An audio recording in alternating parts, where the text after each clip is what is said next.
senti quand même la maîtrise, on a senti quand même la détermination, on a senti que malgré que voilà, rien n'est parfait, mais il y a eu vraiment une volonté manifestée de pouvoir mettre un terme à la multitude de groupes armés qui également existaient du côté de l'Ituri dans un contexte d'Ebola, dans un contexte où l'Ouganda s'est levé pour demander le départ de Luboya Kashamadjoni, dans un contexte où Luboya lui-même était en train de nous rassurer pas plus tard qu'avant-hier, lors d'un briefing aux côtés du porte-parole du gouvernement, qu'aucune localité, cité ou ville n'a été assiégée par aucun groupe armé en Ituri, dans un contexte d'affront clairement avec Thomas Lubanga qui séjourne en Ouganda, mais qui a dépêché à plusieurs reprises des gens pour tenter d'éliminer physiquement le gouverneur Luboya. Luboya va quitter l'Ituri.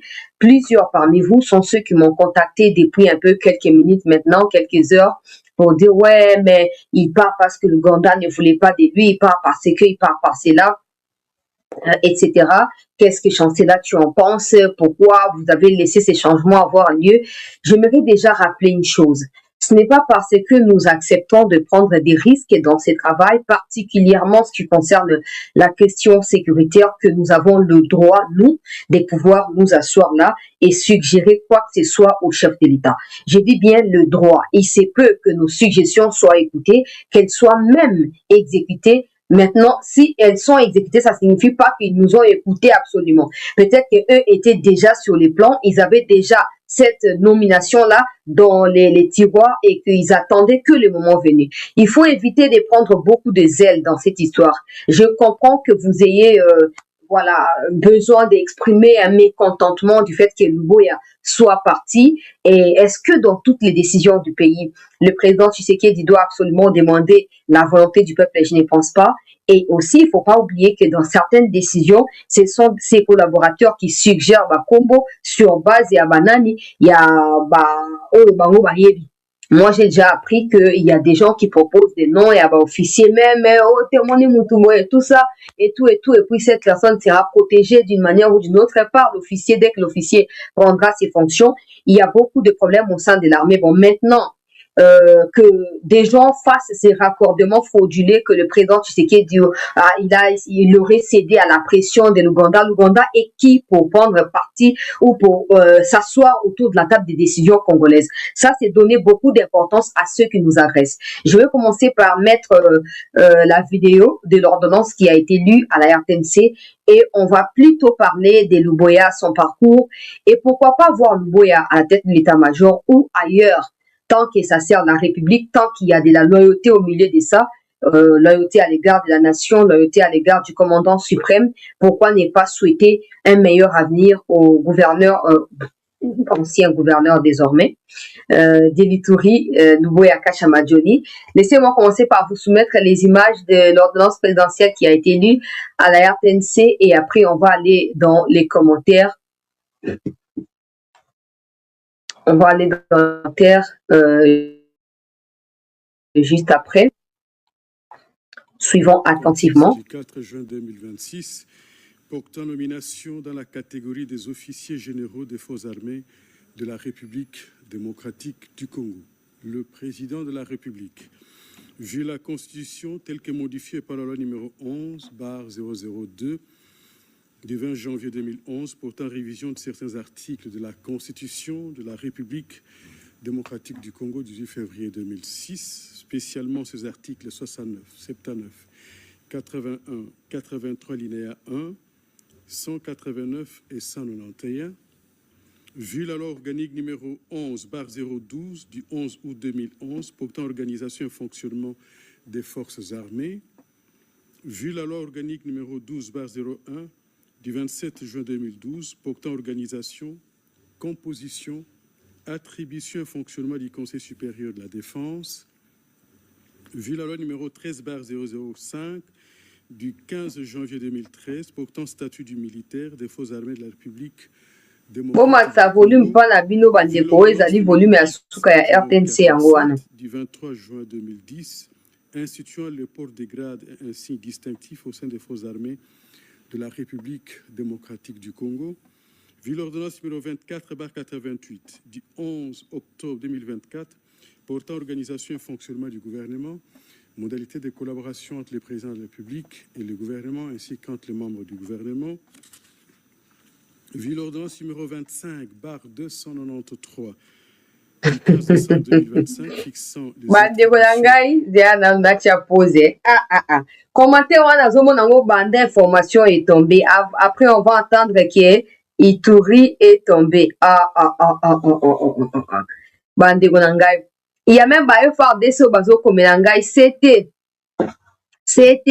bêta, c'était Kunapo, Luboya Mata niveau et tout ça. Tout ça, c'était mon frère pour bêta. Le président Tshisekedi qui avait nommé le gouverneur Luboya le connaît mieux que nous. Il sait pourquoi il avait placé là-bas. Et quand il y a eu le procès sur Général Yav, parce qu'il faut également noter que Christian Chiwewe et John Kabila Ouazali, officier d'ordonnance et à Kabila Zalaki, officier d'ordonnance et à Kabila, les deux là avaient les plans de faire évader le général Yav de Ndolo, ok, avant procès Banda. Tango Chiwazaki, no chef d'état-major, bah bon, ça qui peut passer à Nini, bah, qu'il faut extirper. Ce qui va exposer ba vie à Basoda, mon sous ba koufa, mais pour vie que ma bimisa général Yav. Donc, il faut noter une chose. Na procès à Yav, le général Constant Di Makomba était là. Il avait comparu, bien sûr. Je ne sais pas en tant que renseignant, oui. Ayaki kolobake, ezalaye, ezalubo ya kasha mabazaki na viseur ya Rwanda. Pour Rwanda, ligaki baote bazali ba officier bazaki na loyauté mingi kati na mboka. Rwanda ligaki bangote, Rwanda avait mis des paquets pour anini, pour bakata bango ba mituto ba benganisa bango. Quand il a dit ça, on s'est directement rendu compte de pourquoi les fils de Museveni a toujours des déclarations hostiles à l'égard du gouverneur Luboya Kashama.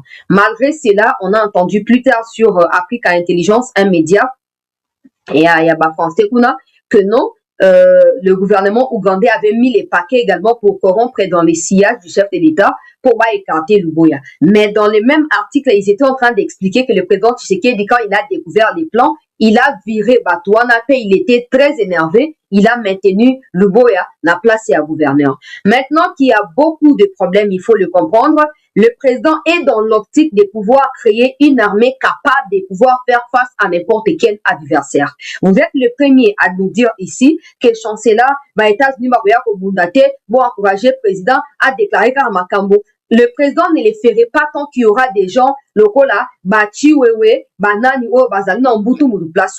Le président a le droit d'échanger des gens, de déplacer tel officier pour tel autre endroit, ou d'échanger la poste stratégique, ainsi de suite.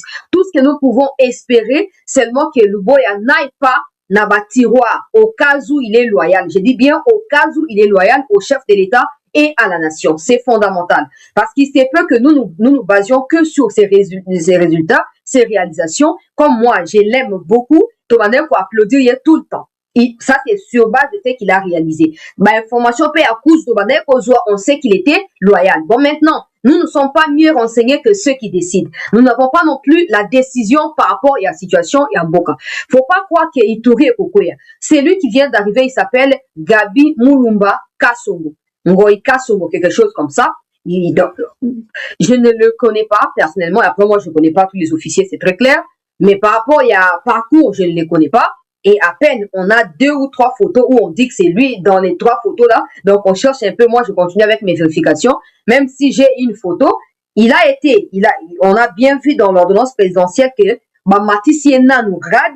Après, comme Mathieu grade, il est nommé gouverneur à Ituri. Il arrive dans un contexte où ils allaient compliqué. Luboya a réussi là où plusieurs auraient pu échouer. Luboya a fait face également aux traîtres comme Constant Di Malavé, sauf que Luboya là-bas, il n'y avait pas beaucoup de raccordements et à la situation et à la gestion, comme c'était le cas au Nord Kivu. Luboya a fait face à l'Ouganda, il a fait face aux ADF. Nalu, tout comme n'importe quelle autre forme et un groupe armé, il a réussi aussi à démobiliser certains groupes armés locaux. Il a réussi à réunifier aussi conflit. Mais on sait aussi que Charlie Gonza derrière était en train d'alimenter pour Luboya pour bâtir soyez Charlie Gonza, Mata commandé chef état-major. J'aimerais bien préciser une chose. Il y a des gens qui me taguent sur Twitter pour me dire, chancelier, les Rwandais ont attaqué Charlie Gonza. Maintenant, vous voulez aussi tomber dans les panneaux pour commencer à attaquer Charlie Gonza. Le Rwanda a entrepris des campagnes médiatiques, des sabotages contre... J'ai toujours dit, Ce n'est pas parce que le Rwanda est publiquement contre quelque chose, que dans la vérité, c'est vrai. Ou que cette chose est aussi mauvaise, ou elle est bonne. Notre appréciation de ceux qui nous dirigent ne doit pas être déterminée par la façon de voir les choses des Rwandais. Je dois être très clair là-dessus. Il y a beaucoup de personnes qui ne comprennent pas cela. Ce n'est pas parce que le Rwanda dit non ou oui à telle chose. Quand le Rwanda dit oui, ça ne veut pas dire que cette chose est forcément mauvaise pour nous. Parce que le Rwanda peut utiliser n'importe quelle stratégie. En 2025, une université en Californie, avec des étudiants en master, ont examiné et ont prouvé avec des éléments, des faits, que le Rwanda utilise la stratégie de diversion. Sur 100% des voix qui parlent au Rwanda, c'est des voix qui sont bien orchestrées par Kigali lui-même. Il divise l'opinion en deux. Une partie de l'opinion joue le rôle de l'opposition, une autre joue le rôle de qui? De la majorité. Une université en Californie a révélé cela. Ça ne veut pas dire que parce que le Rwanda est pour, c'est que cette chose est mauvaise pour nous. Ou si le Rwanda est contre, c'est que cette chose est bonne pour nous. C'est faux. La question que je vous pose à vous qui défendez Charlie Gonza, allez lui poser la question. Son directeur de cabinet, Oyazaki, de 2023 à 2025, il est maintenant avec Thomas Lubanga, oui ou non? Qui viennent dire. Ça, c'est un. Des deux, pour ceux qui ont fait, j'ai vu qu'il y a des jeunes qui ont pondu un communiqué, ils ont dit que nous sommes les jeunes du Nord Kivu, nous voulons défendre Vunabandi. Voici mes questions que je réponds à Vunabandi, qui voulait me rencontrer et que je refusais. Ça doit être très clair. Je ne sais pas les motifs de sa demande des rencontres. Mais s'il veut bien que je clarifie cette situation une bonne fois pour toutes, il ne faut pas recourir aux jeunes que tu vas payer les miettes pour venir parler. Non. Il ne faut pas recourir à ces gens-là. Il faut répondre à mes questions. Ton parti politique n'est pas le même que celui de Benjamin Bonipa, membre du M23, vrai ou faux. Ton parti politique n'est pas le même que celui de Sebishimbo, ou Azalipe, membre et soutien à M23, vrai ou faux. Ton parti politique n'est pas le même que celui de Mongachouchou. Maintenant, il faut que la question soit claire. Oswald de Muking n'a pas été ton premier suppléant. Oswald Mouking qui est arrêté par les services de renseignement. Ça ne sert à rien de multiplier ces... Bablo autour comme Melanga. Et ils ont comme Melanga en temps réel. Bablo autour ça les ont comme Melanga parce que bateau ils ont compté que ils ont manipulé quand bangon de bazo benanga dessous. Mama ta di kambo koyo kate kendo salabo kendo salabo. Tu vas multiplier des communiqués, tu payes des gens. Mes questions sont simples. Mes questions sont simples. J'ai plusieurs questions. Soit l'ingé peut la répondre communiqué. Je paierai à la RTNC. Ça passera là-bas. Comme ça, tu prendras cela au sérieux. Tu prendras cela au sérieux. N'a communiqué ça dit oh bah sur ma chaîne il y a Outou, sur qui il y a Routuru, dans une totale déclaration, il y a soutien, na honorable Vunabandi. Non. Ton parti n'est pas le parti de Benjamin Bonipa. Benjamin Bonipa, c'est le délégué du M23 à Doha et dans les discussions entre M23 et le gouvernement. Comment expliquer, yo, vous allez président, il y a Ecofin, il y a Sénat, vous avez le même parti politique, n'a membre de M23. Pour le que yo, vous avez mais y'aime ça, pourquoi vous avez radié na parti? Pourquoi vous avez radié? Vous pensez que votre réputation est plus importante que notre nation? Non. Non. Donc, pour le fichier qui vient d'être nommé, en remplacement, il y a Général Luboya, comme je disais, a eu contexte, ni va nommer contexte où Luboya a affronté un peu battu en dégueulasse. Mais en dehors, il y a aspect sécuritaire, Luboya a réussi à faire développer l'Ituri. Ça, c'est très clair, c'est incontestable. Ça, c'est très clair. Bon, maintenant, il arrive, il y a situation, et puis, ça, l'inini. Yemoko yebi pourquoi bacheye bandeko bazo banabiso que non c'était attention toya koyoka ke lobi pe soki touri soki nini et tomber soki nini attention il faut pas ko banda ko loba ke sans Luboya l'Ituri ne peut pas vivre non faut pas dire ça il faut pas dire ça le chef de l'État qui a placé le général Mulumba là le nouveau général le président sait pourquoi tu es place ouana le président sait pourquoi tu es place ouana. Soki lobi pe engba tani tope moto epeli soki pe nini on sera toujours là biso boye biso malam pour le moment je ne peux pas les critiquer je ne le connais pas je connais pas son cursus je suis en train de me renseigner je ne peux pas me taper le plaisir de commencer à dire oh ça ne wale tani biso te muto a nommé à lui pourquoi attier lobi to otala Lubo a déjà si attier on va benga il a mis la barre très haut kuna likolo atie déjà mokolo tout pe libaya atie yango likolo soki oye o atteindre niveau wana te oyo okuti Beni eza na maboko ya M23 te na maboko ya ba ADF te okuti Butembo eza na maboko na bango te okuti territoire ya Lubero croisement na yango na Nord Kivu eza na maboko ya bato wana te okuti ba Mambasa ba Muchacha ba nini nyonso na okuti na maboko ya ba M23 te na maboko ya ba Uganda te okuti na maboko ya l'État congolais okuti ke ba Codeco na ba Zaïre bazali complètement papa nazo ko exhorter peuple congolais. Il faut consommer fatimicine. Obike, so tali pena président Tshisekedi. So linga président Tshisekedi te so fomitala ozandoki. Assez aimable, hein? Ozo obligé ka fo linga Tshisekedi ko. Mitala na so yo linga Tshisekedi to ozandoki. O linga Tshisekedi te pour la nini? Yo. Mituna nanu. Yabisanga eloko nini osala ko linga Tshisekedi te. Na so tu na mbongo.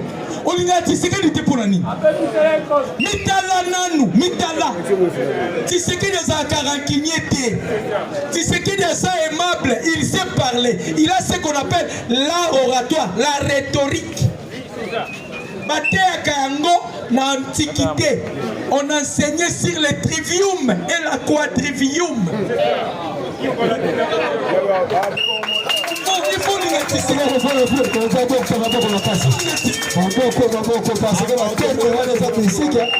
l'Antiquité, on enseignait sur le trivium et la quadrivium. Le trivium, il a trois enseignements. Il a la rhétorique, la dialectique, la rhétorique, la dialectique, moko ekimi. Na quadrivium, il a 4. On enseignait sur arithmétique, la numérologie, Babylon Kobele.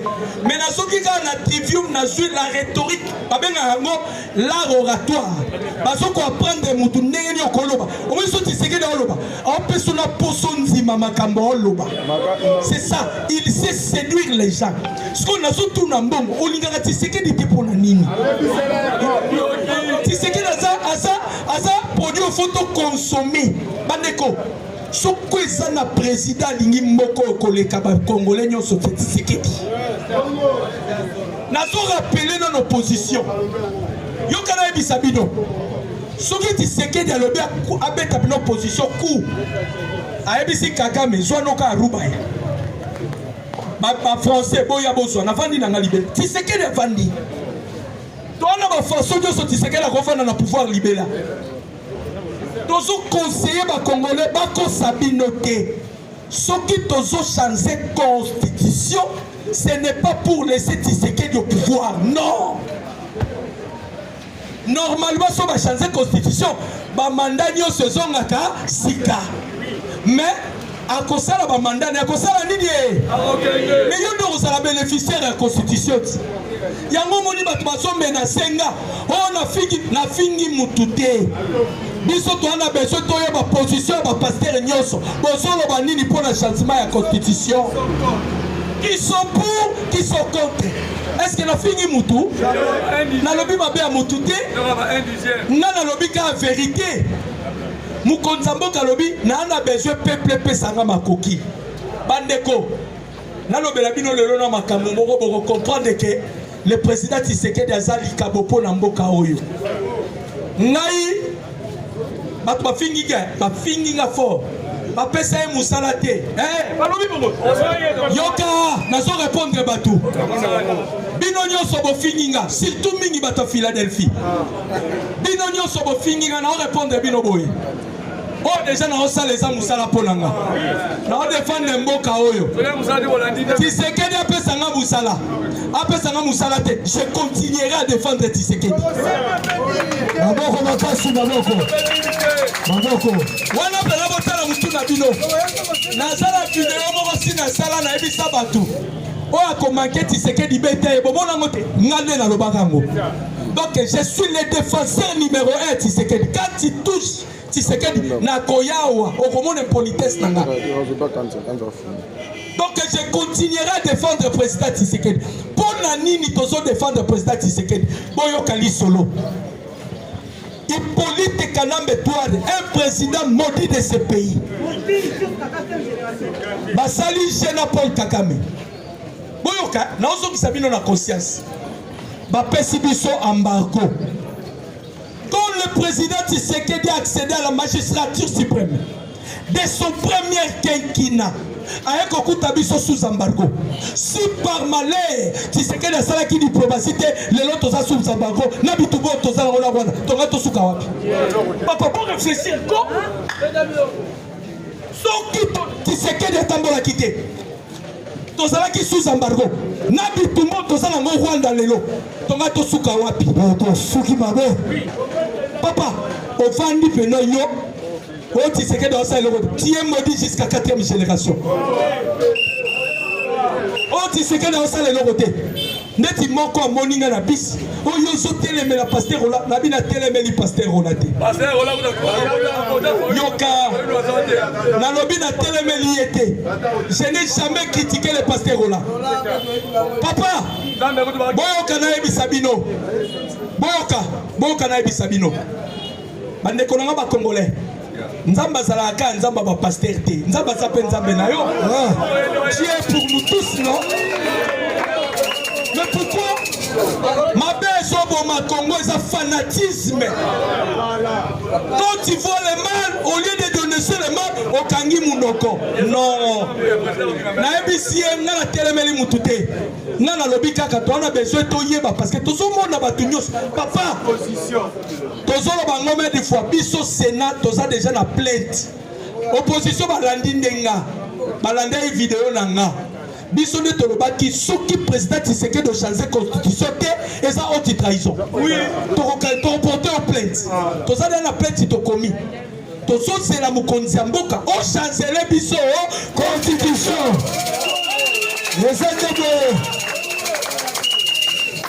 Papa, tu es dans l'opposition. Oui, il y a crime opposition et sali.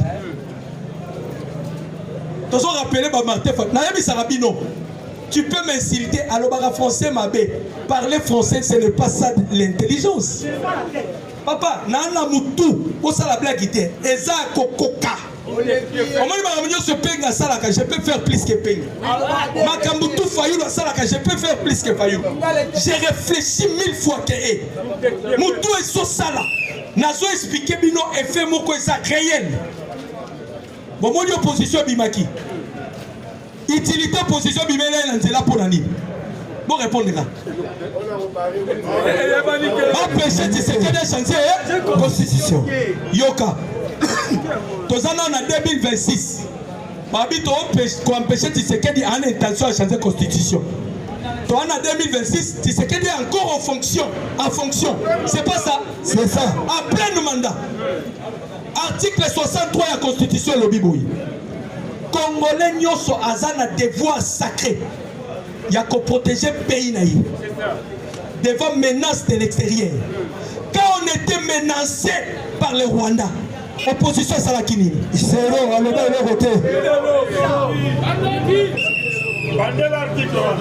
Article 63 de la Constitution. Balobi est un devoir sacré. Il y a Congolais nyoso. Devant menace extérieure, nyoso, Congolais à la droit qu'on défendre un bokanayo. Opposition à Salakanini. Tozoki l'article 64 na bango. Na rappelé bango, na expliqué bango pour comprendre que na ba kabundu, ba kena otanga, mais Constitution article 64 et ça alinéa 1 na alinéa 2. Alinéa 1 lobi boye. Peuple congolais azana devoir qu'on faire échec. Na muto nyonso a commis qu'on soit pouvoir par la force.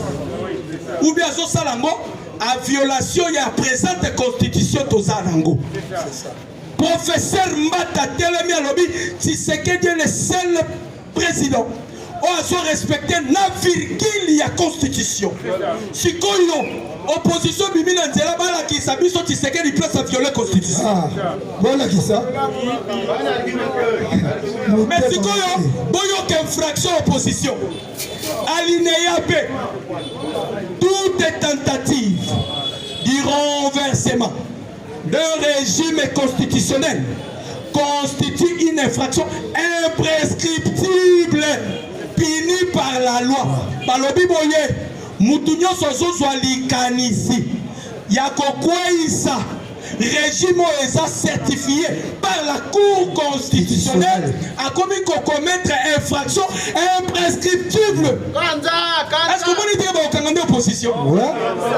Papa Bovanda, Botika Bisoto enseigné bino politique. Peut-être la présidente Tshisekedi m'a pas.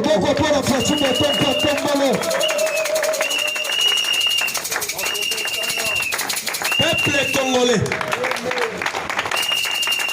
Tolobi yango lisusu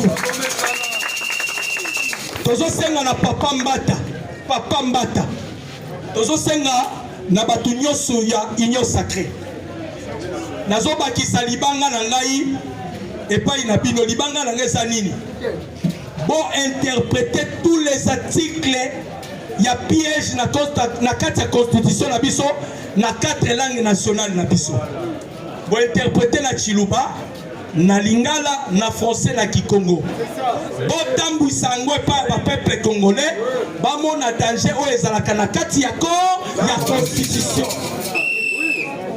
mpona kosunga message ekende parceke bomata bokita constitution tozochange yango bobibetela maboko makasi tozochange te merci beaucoup. Nasengi na papa mbata tosengi na papa mbata tolobi na papa mbata boye il ne peut se vivre ah ba fininga chômeur ikambote kasi musala yango nenge na oloba wa seje nango kiste kabu ya otalanga ayebi ke docteur ye wana telema osa nini asa musala ndenge nazala bakate pa parti bayebi ke docteur osa nini musala ata nazangi musala nga na Tshisekedi chiliwa na kotrahiri Tshisekedi ata te tolobi boye tosengi na papa mbata bozwa constitution boconvertir yango na 4 langues nationales bodistribue pa ya bamama omoni opposition bazosala kimutema mabe bozoyina moto bokoyi koyina te nalobi Tshisekedi aza aimable komonaka Tshisekedi boye folinga ye bozokolingaka Tshisekedi te bitala soit toza ndoki papa lobi ezalaki opesi mbwambwa boye wapi na congrès américain lobi ezalaki opesi mbwambwa asali nini oyo kananu omoni nzambe ndenge azali nzambe na eleko aitilisaka mutu na lolenge na ye soki okei epai ya Moïse nzete oyo Moïse azalaki nango ezalaki nzete nzambe nde apesaki ye te la preuve ntango nzambe abengaki eloko liboso atunaki ye oza na nini na loboko pour vous dire nzambe azwakaka eloko oyo oza nango aekize yango po akomisa yo mutu munene toyebisaka batu boye bofingaka Tshisekedi vendeur de pizza akangisa mutu te akenda pe na mutu oyo te na justice incompétent vendeur de pizza Tshisekedi asaki nini avandiki lelo vendeur de pizza bokomi kobenga ye dictateur lelo vendeur de pizza bokomi kobenga ye akomi kosomba batu nanu boleli te bokomesana eloba okiste kabuya le CG bokomesana kokolela mpona nini bandeko bakongolais tomoni Marco Rubio lobi qui est Marco Rubio? Marco Rubio c'est lui le patron de la diplomatie américaine. Marco Rubio aza massa de Bolos c'était Bolos akoki koya kokosa pe média mais quand Rubio vient il engage les États-Unis d'Amérique babengi Rubio lobby na congrès américain. Pourquoi babengi Rubio?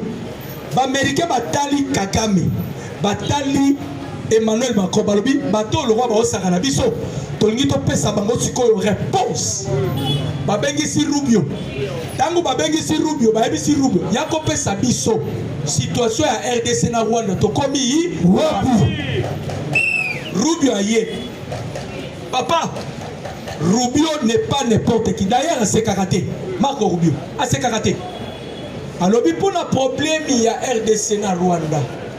Est-ce que vous avez signé qu'il y a encore un congrès de Babi Toyebi? Bon, vous avez dit encore Tissiko et ça respecté Babi Toyebi. Yo pesa biso évolution zani. Marco Rubio habité. Makambo ya Rwanda c'est aussi ici. Na mijié awa. Azobi misaba troupe na ye. Question totikali na ngoza question ba il y a beaucoup de toi. Vous mettez le président Félix Maboko. Maboko pas la fortune de toi.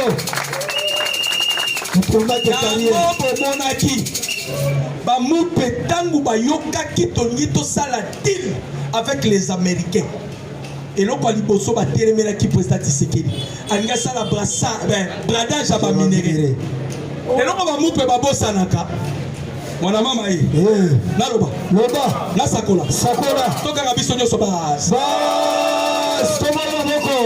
esprit à royaume Congo, esprit à royaume Congo, c'est tout un esprit. Elinga qui est songa, tangu na ngwe koka ke segera ke sa nini songa. Sikoyo tangu esolinga songa, Kabila ndia salaki au pouvoir. Or Kabila asala makila ya ba congolais. L'esprit là ne pouvait pas incarner dans le corps de Kabila. Esprit bandi côté lenga. Sikoyo ce qui président Tshisekedi dans l'otaka nini makambo ya machine ye esprit wana ke pa ya mwana semi ayebaki kosimba yango te lui il pensait que ye pa ina ye ok ye ke pa ina ye te l'origine ya mort ya mwana semi pouvoir ya royaume Congo tango ye président Tshisekedi abisi Kabila sans machine ou avec machine aucun de l'élection. L'esprit là est continue à moment nini. Jour il y a remise et reprise. Dans le président Tshisekedi va faire la remise et reprise dans Kabila. Président Telemi. Dans le Basili si vous voulez le président Pema. L'esprit c'est ligné. L'esprit. Ce qui pouvoir est qui est Tshisekedi. Loko les aki pouvoir na ye tango esprit et konti avandi Telemi bato misu barabi c'est fini. Il est doté de cet esprit. Maintenant cet esprit c'est ce qui a fait que tango akepa ya papa moni Tshisekedi ya Telemi et l'autre église catholique est sobo sana papa vit un esprit supérieur à son esprit. Abisi Tshisekedi yo devanda Tshisekedi a Telemi habité Abivanda Tshisekedi a vandi. On a récupéré le pouvoir ya Vatican. Voilà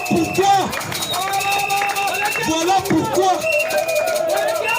Basango Bakoïsa Bampere Basa incapable à Kokoïsa Tshisekedi parce qu'on maîtrise le pouvoir ya Vatican. Et l'on quoi mi balé président Tshisekedi a créé les États-Unis. ABC américain bombe mangai là où se trouve la tombe ya Abraham Lincoln. Mutako takakunate. Américain babi Tshisekedi tombe mayo. Tshisekedi a créé une histoire brillante, il y a Lincoln quand même. Lincoln c'est lui qui défendait les Noirs. Tshisekedi a Telemi. Atali tombe Lincoln aningisi mutu. Papa, le président Tshisekedi a un pouvoir il y a côté dépouillé. Il faut faire très attention avec cet homme. Il n'est pas n'importe qui. Dans la bataille, ils sont écrasés. Conformément à la prophétie, livre Isaïe 18, Balobi, un peuple redoutable. Et l'on a été le Makalikolo, peuple on les a dans la tombe comme la Kagame. Baibisi Kagame ozo Kangabisaka.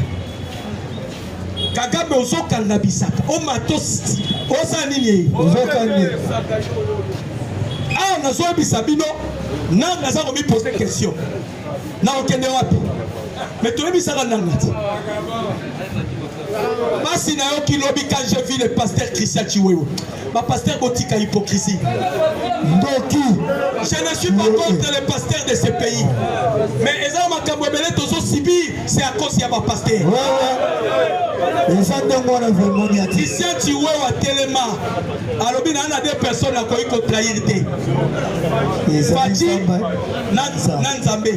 Mais quand j'ai vu Chiwewe devant la barre lobby pour le relaxer ma fidèle à l'église, ceux qui pasteur non tambo la mabe faut qu'on dénonce. Faut qu'on évite pas pour ce tambo la mabe. Dans la Bible,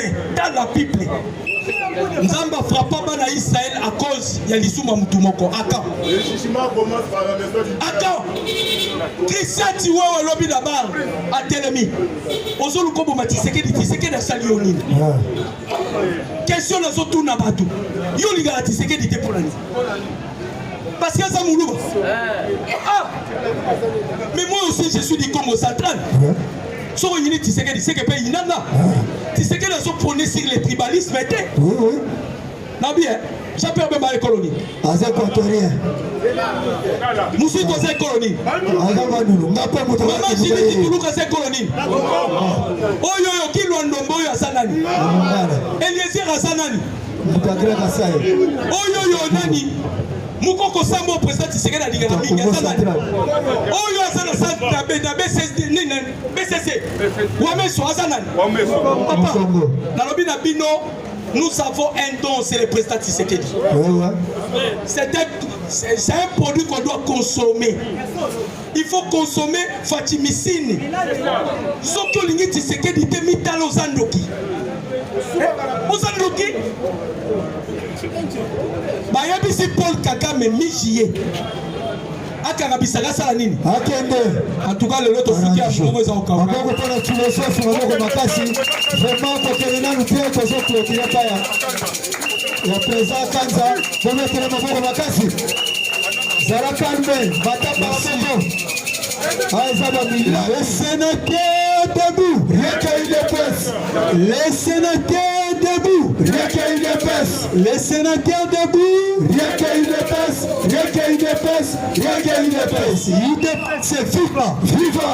Merci. Nakana tema solo na obeta. Yaliboso.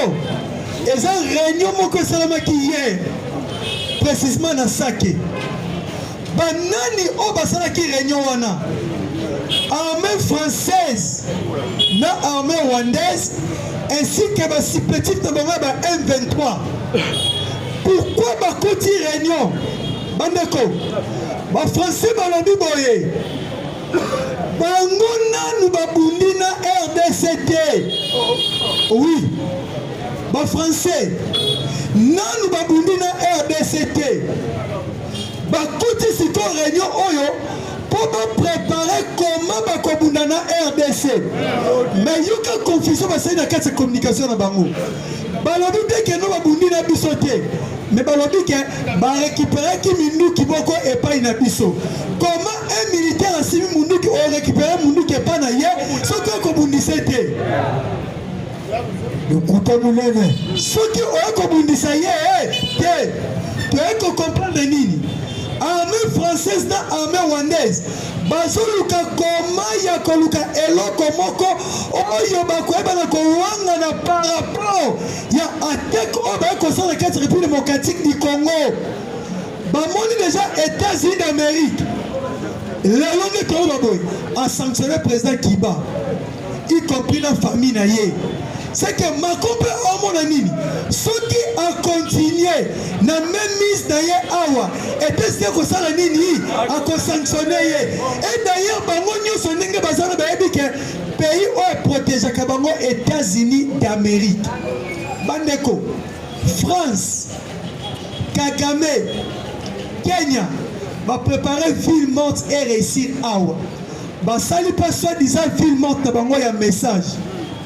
Mais bateau batangi journalisme balobaraboy. C'est l'information qui chasse d'autres et notre information. Sangone bengalaka sango mosusu. Ba Martin Fayulu basali ville morte. Baleki na ba TV selon bango na bandaku na bango balobi esimbi. Mais kaka bango balobi esimbi. Hier kaka oyo bakoti réunion balobi ba porter président Félix Tshisekedi nini plainte. Siko donc la ville morte donc la plainte sur boki ko sa nini OK pour le président Félix. Et puis monter la Boussoba. Est-ce que président Félix Aza illégitime to Aza légitime? Légitime. Est-ce que mandat na ici s'il te zali? Là nous plaza la comment OK ko funa mutu a confisquer pouvoir tandis que ça on a tenaye normal. Balobi clair a confisqué pouvoir. Bande ko balobi bon pour ani. va comprendre que la ville morte va s'arrêter qui nini. Il y a un moyen où ça actualité wana. Exact. Faut bien la moussous pas ça ni. Et ben ça quitte. Quand on a ça qui bango code ya opposition tous à l'endroit. On réussit opposition, on réussit ville morte. Il y a le cabisso de l'action de stratégie. Mais le cabisso on est au compte, moi tu poses stratégie. Ce qui va dormir, bon on a toujours commettre banzadi na banzadi. Il ne peut se vivre. Bango o batia ki tembe. Na basango batia ki tembe. Amongo aye. L'actualité à Kolobi Moussousou, à Kena Bekol à Lobi Moussousou. Mais réalité sur terrain. Nangina Lobaboué. Bobi licencié Salomo. Oh ya moi si oh abomaka mwana na ye ayeko iba mwana moninga e kobi na tango ko kabola lobini bakata kaka mwana wana nini katikati.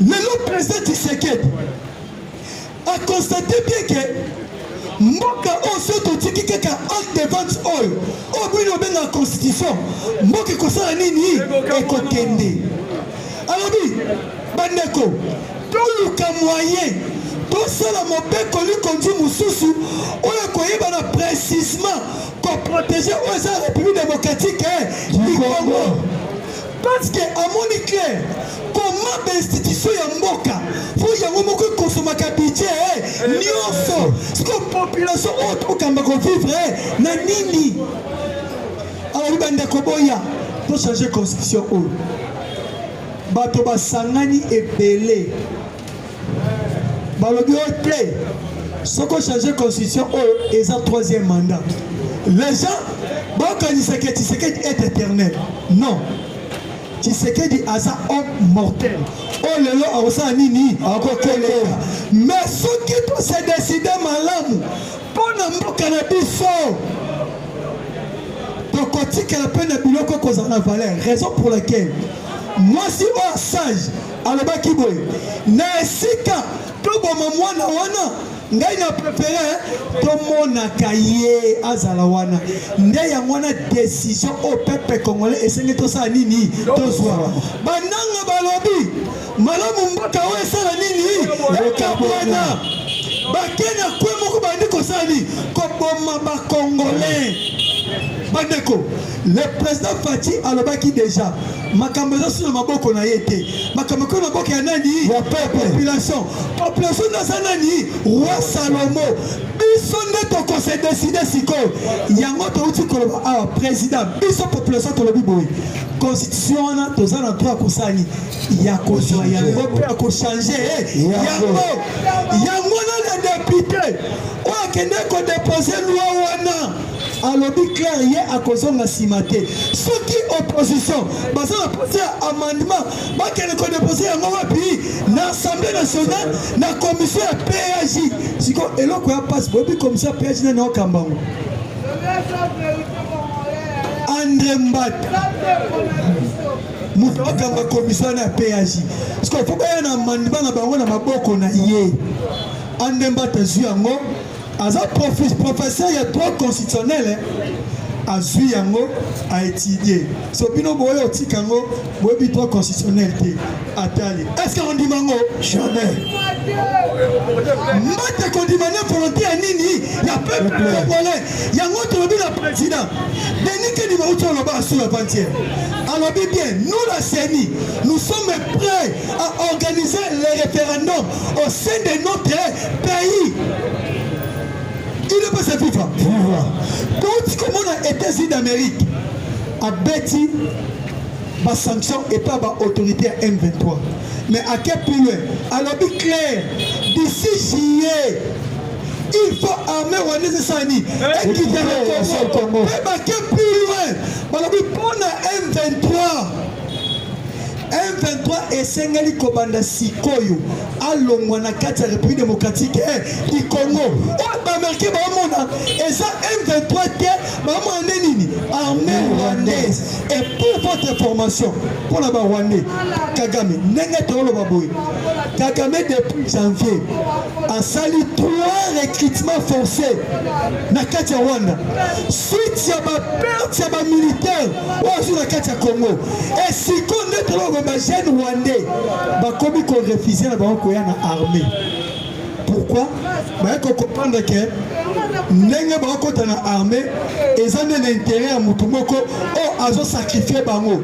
Yango moni Uganda a se décidé basala ke calcul bapesa Kagame maboko mwana mwasi okoyoka soki Fani o bananga falaza la gouverneur ya Grand Katanga fille wana. Donc chacun d'entre eux est qui na poste au bas réservé déjà pour naïe. Mais n'engagez pas le baboué. Pendant que les États-Unis attirent pression, FARDC attire pression, abandi ko bête bango massivement. N'engagez pas le baboué. M23 yemoko 204 militaires. Il y a M23 va se rendre avant-hier en boko FARDC. D'abord répondre à FARDC. Il ne peut pas se vivre. 204 militaires. Il y a M23. Bah, c'est rendre pas FARDC. Balobi moito bunda. Exact. C'est toi qui bitu baba osani. Bon sacrifier bango. C'est quoi l'autorité na bango? Pendant que Washington lobi bo quitter. Nanga na ba Fani, na ba Laurence Kanyuka. Ba luka pays ya exil. Bamsusu balobi il faut tokende kaka wapi na Kenya.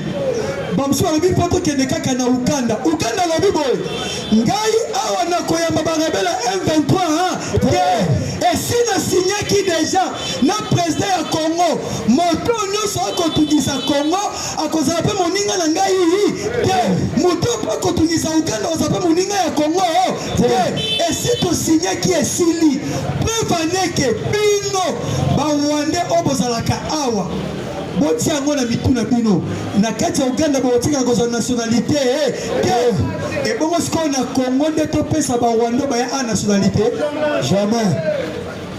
So M23 a regretté alobi Rwanda ngande na pesio maboko lelo oyo komi na tango exil Rwanda boyi bango bakoyi koluka ba autre pays mais ngana bisibino kaka boye boye ba yango lelo bisika nyos bakokende biso tokosala nini tokolanda bango tokokanga bango pona sole amongo toyela bango lobi j'ai dit et j'ai vraiment vous mettez présent quand maboko au niveau même kololo ndeto ebisaka bino tozala bopoza te na mboka oyo bato bokumisa ko marque fola za bayele pona nga vraiment nayebi te soki nakoko koloba nini alors ezalaki ville morte te ezalaki nde bayaki nde po bakoca trouble na mboka